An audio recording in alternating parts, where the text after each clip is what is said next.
How many of you were natural born leaders? Raise your hand if you're a natural born leader. So there are no leaders that come into the world any other way than being born, right? So it's all just developing it. And now raise your hand if you are a leader. Raise your hand if you are a leader. So now everyone's raising their hands because you lead your kids, you lead your spouse. You definitely lead your spouse, right? Tell him what to do all the time. No, is it the other way around? I can't remember between the two of you. All right, so what is leadership? So we're going to talk about leadership, but I have a question for you since we're here at leadership. What is the one most essential characteristic of a business owner? So this is an interesting question. When you guys went to dental school, you probably thought, I want to go to dental school so that I can be a leader.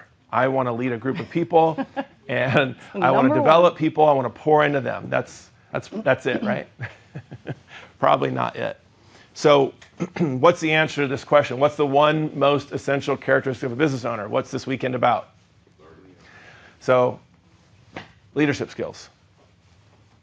Because you could have your MAGD, right? You could be an AACD accredited level dentist, and yet at the same time, you know that you can't deliver all that without your team.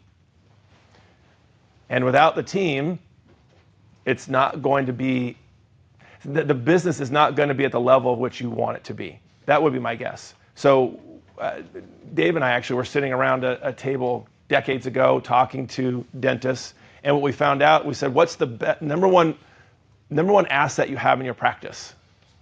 What's the number one asset you have in your practice? And they all said the team. They said the team, yeah.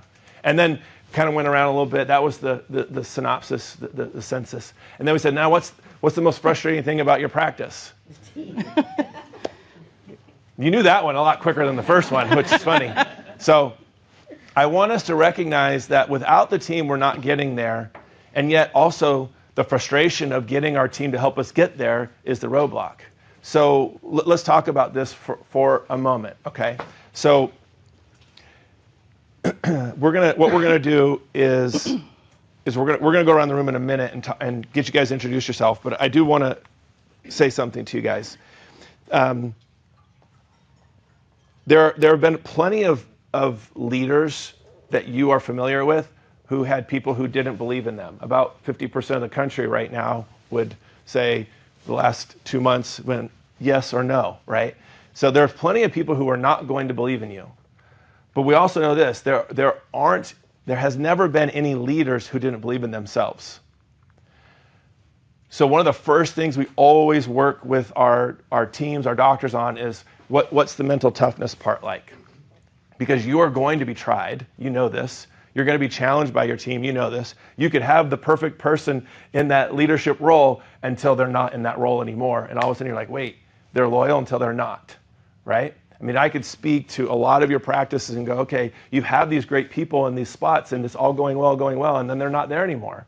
I mean, I managed 2 different practices and I was there until I wasn't there.